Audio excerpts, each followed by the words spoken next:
quiet down. Quiet in the back. It's time to tap into fantasy.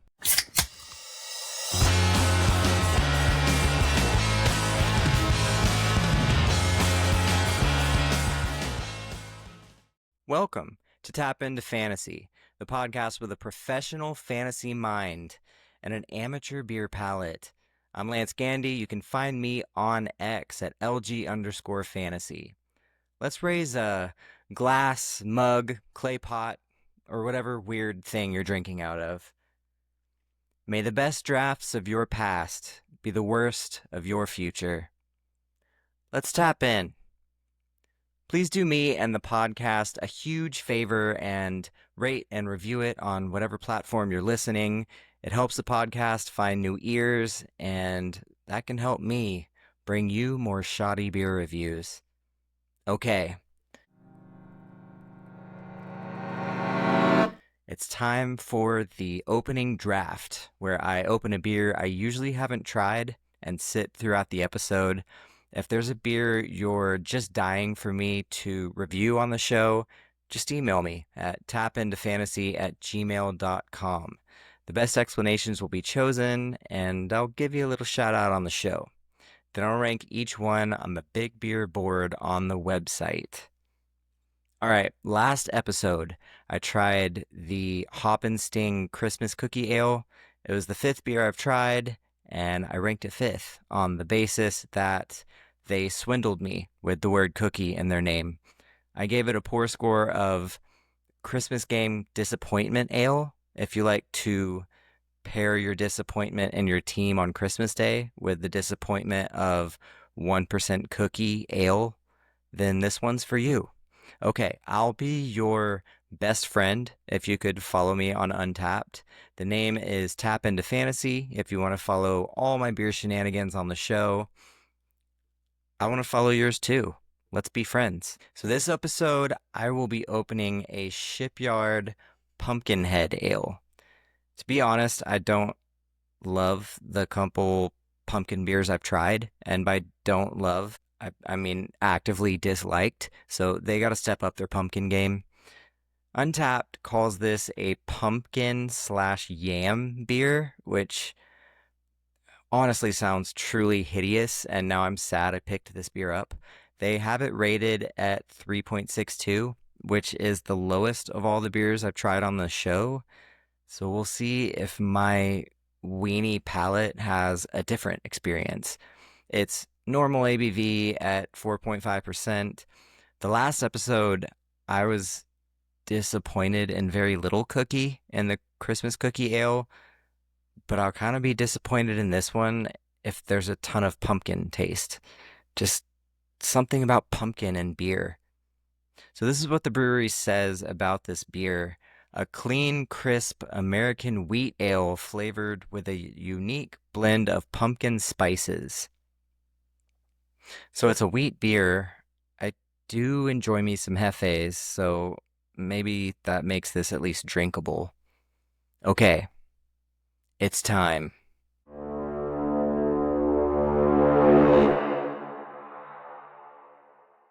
These are real reviews from Untapped, because nothing says credibility like a 1-star review from a guy named HopSlayer69.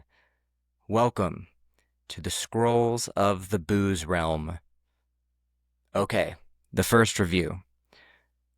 This is actually a 0-star. It's not even a real beer. A strong metallic chemical taste is the primary flavor in this thin, watery concoction.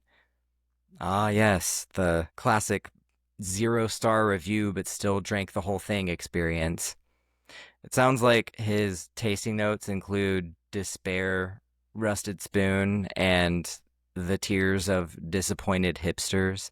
I mean, if you're drinking a pumpkin beer expecting it to taste like German purity law perfection, that's kind of on you. Okay, the next review is 5 stars and says, "This beer lit changed my life a few autumns ago, not gonna lie." So, having a baby, same ol'. Moving across the country, not a big deal. drinking one mid pumpkin beer, a life changing event of epic proportions. Okay, so apparently this is the most polarizing beverage since Four Loko, a true taste bud Rorschach test. Okay, well, let's pour this thing and see which side of the fence I land on. So Das Boot makes another appearance for this episode. Here is the can for the Pumpkinhead Ale. It has a really cool what is that movie? The um Headless Horseman. So it's based on that, and then it has the pumpkin head on him raising a beer. So it's pretty cool. I like it. Hopefully the beer matches up with the cool can. All right, let's open this. These last two pours have been just piss poor, so I'm gonna try to be better this time. Let's see. Yeah, that looks a lot better. Okay, so it's super light. Usually a wheat beer is, kind of that unfiltered, hazy look, but it's very, very light on this one. Wow. I actually think I smell a little pumpkin on this, which, to be honest, is scary. Okay, let's try it. Wow. That's so much more pumpkin than I asked for. Oh, man, it tastes like beer pumpkin pie is what it tastes like. Just liquid pumpkin pie with alcohol in it. Um, I actually like pumpkin pie a decent amount, but in liquid form, I'm gonna need a second to, I don't know, figure this out. Hmm. Okay. Well, I think the wheat beer also saves it a little bit. Um, I get a little wheat beer from it, but good Lord, they shoved a lot of pumpkin in that. So story time. So once upon a time, a long, long time ago, I turned 21. I had the babiest of beer palates back then and had only tried like the gross college beers in the worst of circumstances. Like think playing beer pong with Keystone Light in the cup in the garage. Like just nasty. It just makes my skin crawl now. So I finally wanted to try a cool beer. I like trying new things, as you've seen. So I go to the grocery store and I try to just get a weird, obscure beer. In my infinite 21-year-old wisdom, I walk to the register with a random pumpkin beer. Then they did not even card me for it. I I was 21 that day, didn't get carded, like it was such a letdown. It's like that's what you go to the store for. They just thought, no, 20-year-old buys pumpkin beer. This guy must be 35 and depressed. And then I try the beer and it tastes like somebody ground up pumpkin and stirred it into a Busch Light. I was scarred, so I'm pretty sure this is the first pumpkin beer since that incident. This beer is at least not traumatizing. That's the best I can say at the moment. I don't know. I'll take some more sips throughout the episode and give my take at the end. Okay, well, let's go over a few things before all the fantasy talk. Please go check out the website at tapintofantasy.com. I've changed the rankings on the site up a bit. I'm just going to have one Google Sheet with all of my rankings in PPR, half PPR, and standard scoring. It can obviously be used as standalone rankings, but it has a place you can cross through names when they're drafted. So it's also a good draft companion. It has strength of schedule, tiers, and a little write up for every player ranked.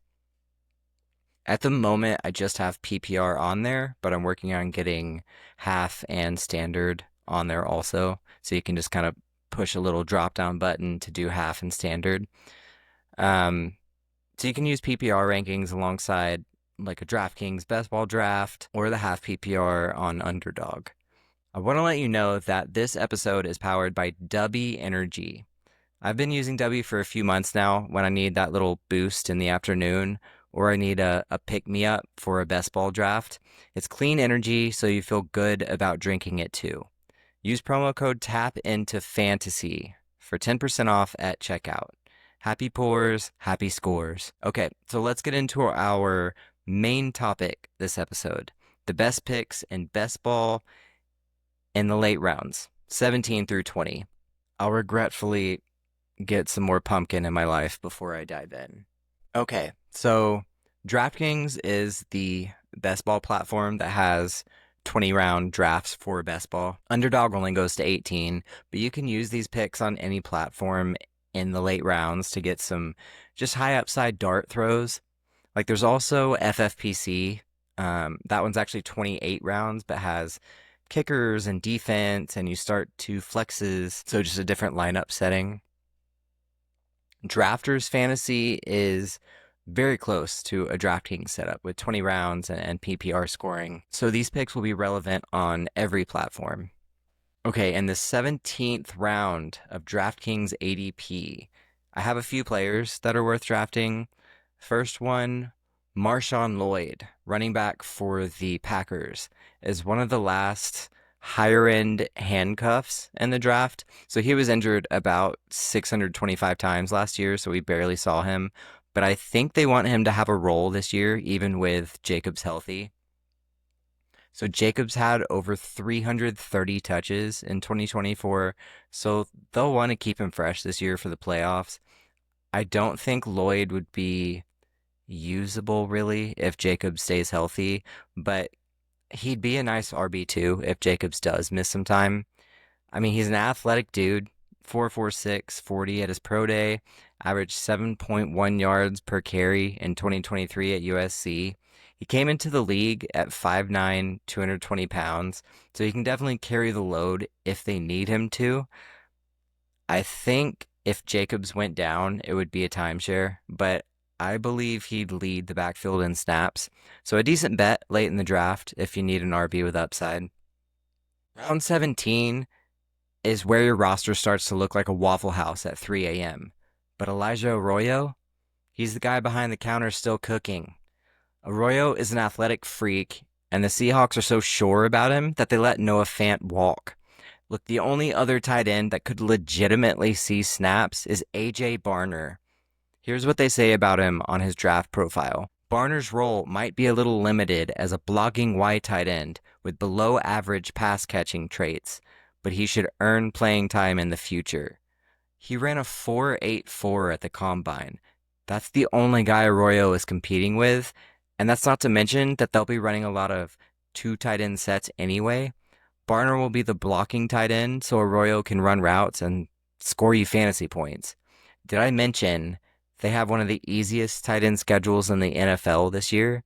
Also, who's commanding targets besides Jackson Smith and Jigba in this offense? They have Marquez Valdez-Scantling starting on the outside, who had 44 targets last year and 42 the year before that.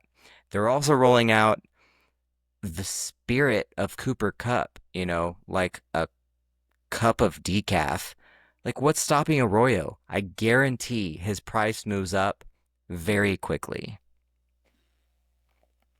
So I only have one player for the 18th round I'm going to shout out, and that's Rashard Smith, the rookie running back for the Chiefs.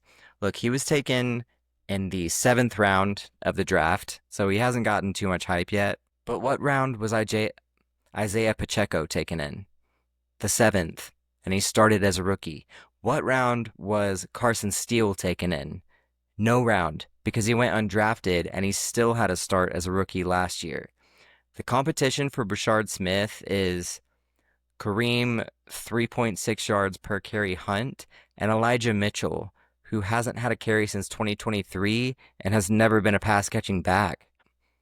Rashard Smith switched from wide receiver to running back at SMU, so he profiles as an elusive, quick twitch, passing downs back with 4.39 speed to boot.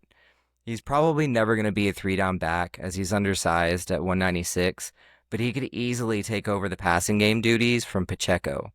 If Pacheco goes down again, He could be a 12 to 14 touch guy with a nice PPR floor.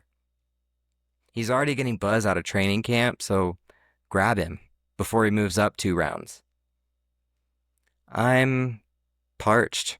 It's beer time. Okay, round 19 starts to get ugly, but there's 3 guys I can make a case for. So in round 19, you're just looking for a couple of usable weeks if they fall in the end zone or a good amount of contingency upside with injuries. The first player I'm bringing to the table is Jatavian Sanders, tight end for the Panthers. The presumed starter, Tommy Tremble, had back surgery this offseason, and they're doubting he's even healthy for week 1. Even when he comes back, he won't be in football shape and didn't get any training camp, so it's a long shot he's playing a ton of snaps this year. They drafted Mitchell Evans this year in the 5th round, but he profiles more as the inline tight end used more for blocking. He's also a 5th round rookie. That leaves Sanders as the most likely week 1 starter. One of the last tight end starters you can get in the draft. He doesn't have league winner potential, but he could be a bye week fill-in or emergency starter with a decent floor. That's nice for the 19th round. Another player I've been drafting is Taj Brooks, rookie running back for the Bengals. Look, Chase Brown is obviously the bell cow for this team, but I still don't think they trust him on passing downs. So the coaching staff has continually harped about pass blocking, and they think Brown has gotten better, but they want to pair him with someone that can pass block. So Brooks was great at that in college, and he was a great pass catching back at Texas Tech. They signed Samaje Perine if he can't really start out in that role, but Perine is going into his age 30 season. They really want Brooks to win that RB2 role. The last guy I'll highlight is Terrence Ferguson, rookie tight end for the Rams. McVay finally gets his athletic tight end he's always wanted. Tyler Higbee, the presumed starter, is 32 years old and suffered a major knee injury in January 2024. They want Ferguson to win the job and become the receiving threat they haven't had at tight end in years. He's a physical freak, 4.63 speed, and a 39-inch vertical. And his draft profile, he was said to have an alarming lack of tenacity and fire when it's time to run block. So they drafted him in the 2nd round to be a mismatch in the passing game. Easy click in the 19th as your 3rd tight end. Having trouble with flies here. Guess it's summertime in Texas, huh? All right, and then the nasty, no good 20th round. Here's a player that stands out among the rest. The best McCaffrey brother, obviously, Luke McCaffrey, wide receiver for the Commanders. The vibes with Terry McLaurin are pretty bad right now. He's holding out of training camp for a new contract. I'm guessing they'll get one done, but that still means a ramp-up period in the offense and getting in game shape. Deebo Samuel was brought in to be the wide receiver 2. He's been poked fun at for his supposed haunches bouncing in training camp. Look, I think he'll ultimately be fine, but he's never played in every game in a season and just looked like he lost some juice last year. Noah Brown, who was slated to be wide receiver 3 in this offense, was carted off the field June 11th and is easing into camp. He's also a 29-year-old Jag, so McCaffrey will be given every chance to jump him on the depth chart. McCaffrey's a super athletic dude with a RAS score of 9.56. That ranked 137 out of 3,090 wide receivers from 1987 to 2024. He could easily win the wide receiver 3 job out of camp. He's already been getting some buzz. If that happens, he'll have some usable weeks and awesome upside with injuries to Samuel or McLaurin, if McLaurin's even there. Okay, so I hope you got something useful out of this late round breakdown. I need one more sip, I think, of this Shipyard Pumpkinhead beer, and I'll make my conclusion. Yeah, it's a ton of pumpkin. I wasn't ready for it. It's a lot. I'm not sure whether too much pumpkin is worse than not enough cookie. I really don't know what's worse. I think since this one has a little more flavor, I'm gonna put it just above last week's beer, the Hop and Sting Christmas Cookie Ale. I think that's what I'm gonna do. Right below the Delirium Tremens. Okay, but that's going to do it for this episode of Tap Into Fantasy. If you liked what you heard, make sure to like and subscribe. It helps the show find other degenerates like you. Hit me up on X at LG_fantasy. Thanks for tapping in, and until next time, happy pours, happy scores.